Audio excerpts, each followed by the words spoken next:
They think friendship is built on compatibility. Same hobbies, same personality, same interests, same sense of humor.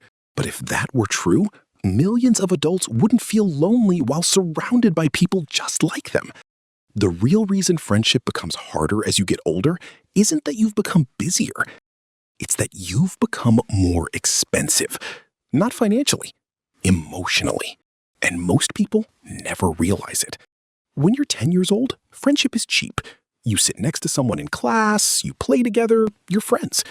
When you're 20, friendship is still relatively cheap. You live in the same dorm, work the same job, go to the same parties. Proximity does most of the work. But then something changes.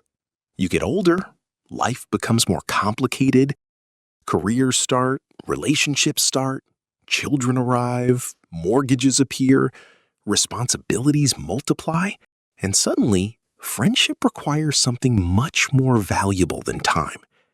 It requires access. Access to your schedule, access to your energy, access to your attention. And that's where many friendships quietly die.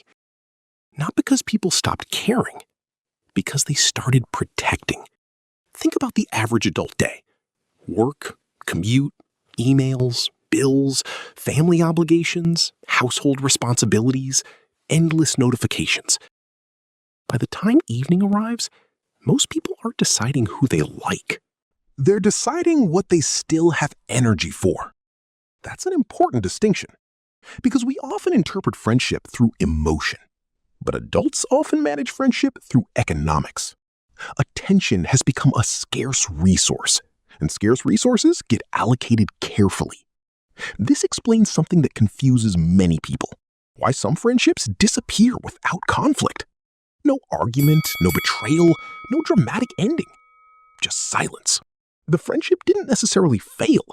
It simply lost the competition for attention. And modern life has created more competitors than ever before. A study from the University of California found that the average person today consumes vastly more information in a single day than previous generations encountered regularly.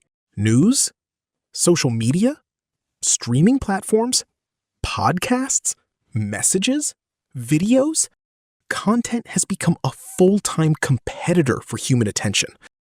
In other words, your friends are no longer competing only with other people. They're competing with entire industries designed to keep someone occupied. And that's a problem, because human relationships grow slowly. Algorithms don't. An app gives you stimulation immediately.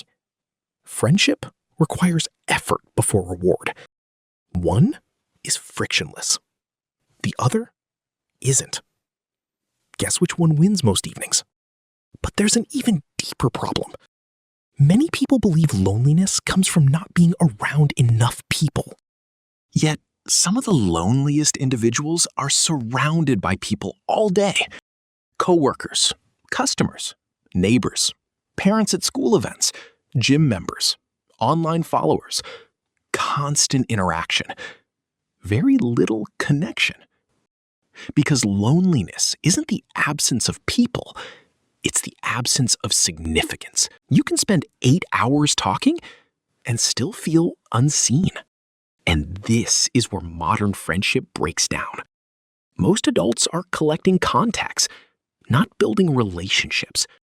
The average smartphone contains hundreds of names. But in a crisis, most people can only call a handful. Sometimes fewer. Researchers studying social networks have repeatedly found that while people may maintain large circles, their truly close relationships tend to remain surprisingly small. It's not failure. That's reality. Your emotional bandwidth has limits, which leads to a difficult truth. The goal should never be to have more friends. The goal should be to have more useful friendships. And useful doesn't mean transactional. It means meaningful. Someone who challenges your thinking. Someone who tells you the truth. Someone who notices when you're struggling. Someone who would still answer your call at 2 a.m. Many adults accidentally optimize for likability instead. They become agreeable, available, pleasant, easy to be around, yet strangely disconnected. Because friendship isn't built through being known. It's built through being known. And being known requires risk that most adults avoid. You have probably noticed this. People can discuss politics, sports, work, the economy, celebrity scandals for hours. Yet many cannot answer a simple question honestly. How are you really doing? The conversation immediately becomes uncomfortable. Why? Because information is cheap, vulnerability is expensive, and real friendship is purchased with vulnerability, not information. This helps explain why some people maintain friendships for decades, while others cycle through endless acquaintances. One group exchanges updates, the other exchanges truths. Those are very different things. But here's the most uncomfortable insight. Sometimes the biggest obstacle to friendship isn't other people. It's success. Not because success makes people arrogant, because success often makes people self-sufficient. The more capable you become, the less help you need. The less help you need, the less often you ask. The less often you ask, the less emotionally connected you become. Many highly competent adults unknowingly isolate themselves this way. They handle problems alone, make decisions alone, process stress alone, recover alone, then wonder why nobody feels close to them. But closeness requires dependence, not complete dependence, just enough to remind both people that they're needed. Humans bond through mutual usefulness, not just mutual enjoyment. That's why some friendships become stronger during difficult periods of life. Job loss, divorce, illness, financial hardship. The struggle creates opportunities for significance, and significance creates connection. Ironically, the moments we try hardest to hide are often the moments that build the strongest relationships. Which brings us to the final truth. Maybe friendship isn't just about spending time together.